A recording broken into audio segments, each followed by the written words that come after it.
Mr. Rogers of Jefferson. When you make a promise to folks, you go sunset attack at a certain time, and you don't do it, it puts the people in jeopardy. And to me, a sales tax is highly regressive. Any sales tax is regressive anywhere, because you tax everything from a haircut down to a pair of shoes and all that stuff. Mm-hmm. And my economists ought to know I'm telling you, it's the most regressive tax in the world. If you can't give anything but say it's regressive. And when you do that, you put the people in jeopardy. Yes. And in Jefferson County, we got the high sewer rates. We got all this other thing going on. It just puts some folks in jeopardy, especially when they lose their house because they can't pay the taxes with the sewer rate. They're going to have, actually the county is going to get additional money on top of what they... Well, they're in New York today, folks. What bothers me is that they're in New York today, set a bond deal on this today. You know that, right? They should. And I like it. What it boils down to is this: is that, and that bond deal will be all inclusive. Okay. What bothers me is saying the bond deal was the same folks to put them in bankruptcy. They go cut the same folks to put them in bankruptcy. So, what makes you think the bond is going to be fair with them this time? We're fair with the first time. You always have to go back to that market. I mean, the market is what it is. And my fight is this: is that I'm tired of telling folks one thing and doing something else. And I figure like once we told them that we will sunset this tax at a certain time, that we ought to honor their request. That's all I'm saying. All of the money that legislators are going to get, plow that back into paying the debt off. I am very uncomfortable when we refinance a debt that we finance for building new schools. And now we're going to take the money and do other things with it. I think that is, you're breaking your promise to the voters in the county. And I think it's terrible precedent, because the next time the county tries to go to the public and say, we need to float a bond to, I don't know, build new roads, they're not going to believe us. And that's why I just can't vote for it. I love the zoo. It's practically in my district. I think we should give them $1 million. I mean, they're wonderful people. That's right. But they were not part of the original bond that we floated, and that's why I'm uncomfortable with it. May I respond just briefly? Sure. And I understand, and really and truly, we're not far apart in our beliefs of what's supposed to happen. So don't let the people vote on it. No. But the issue is, I think, more than anything, number one, let me clarify something. And if you read it in the bill states that there is just as we did when Chairman Poole came down the other day and told us that look for our packages for a discretionary fund and fill out that information, and you got to send it in. Well, that's the way that we formulated the monies that go in the community service fund. Yeah, but I don't like those either. But go ahead. but that's what we did. There has to be a 4-person committee set up.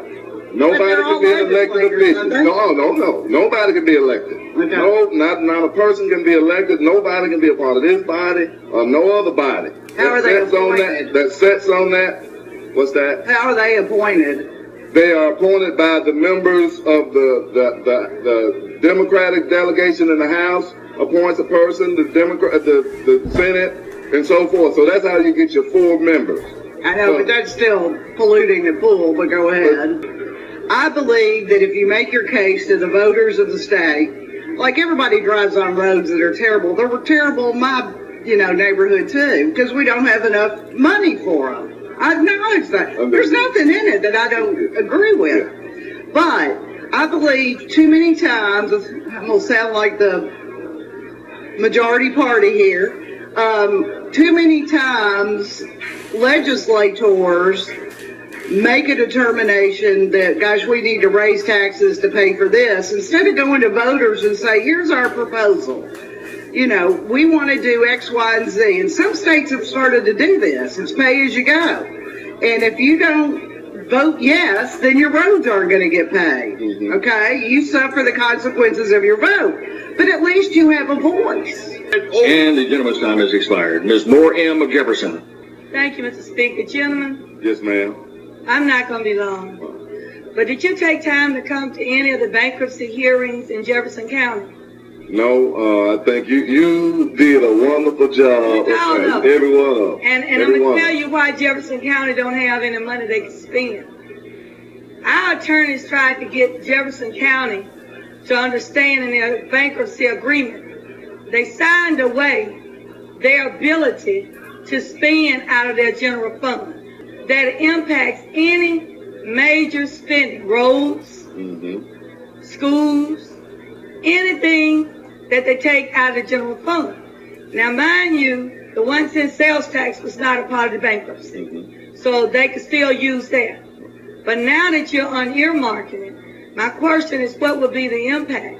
Because even in that bankruptcy hearing, and I know they're in New York trying to prove their case, but with their own projections, in 5 years, we'll be back in bankruptcy. No matter how much money you give them, because the debt is always on the city of Birmingham with the majority of sewer customers, Mhm. the majority of the people who's going to pay this 1%, over 70% come out of the city of Birmingham. Now, with their own admission that they still won't have enough money, you can pass this tax all day, all night. You're going to run over us and you're going to blow your whistle. But I can promise you at the end of the day, the number of people that you're hurting, you didn't give the people time to have a public hearing, which wouldn't have taken but a couple of hours to have done the public hearing. But because of bankruptcy, not because of the occupation tax, but because of what their agreement was in bankruptcy. And I want you to understand, it's a rare occasion to go into bankruptcy owing $1.8 billion. Float bonds the week before you come out of bankruptcy, walk out of bankruptcy owing $14 billion from $1.8 billion. Now, did you know in the bankruptcy agreement, the county has a slush fund of $4 billion that they could spend? No, ma'am. They got a slush fund. The way it got to be $14 billion, let me break it down. $6 billion would be debt service. $4 billion would be set aside for any major emergency improvements to the sewer system itself. Mhm. The last $4 billion, to bring it to $14 billion, was a slush fund that the county commission included when they knew that they could get away from taking a debt from $1.8 billion to $14 billion. And now you come along, they've already taken more money out of the pockets of the citizens of Jefferson County. Tell me the last time you know somebody went into bankruptcy owing more money, almost 14 times more money than they owned when they went into bankruptcy.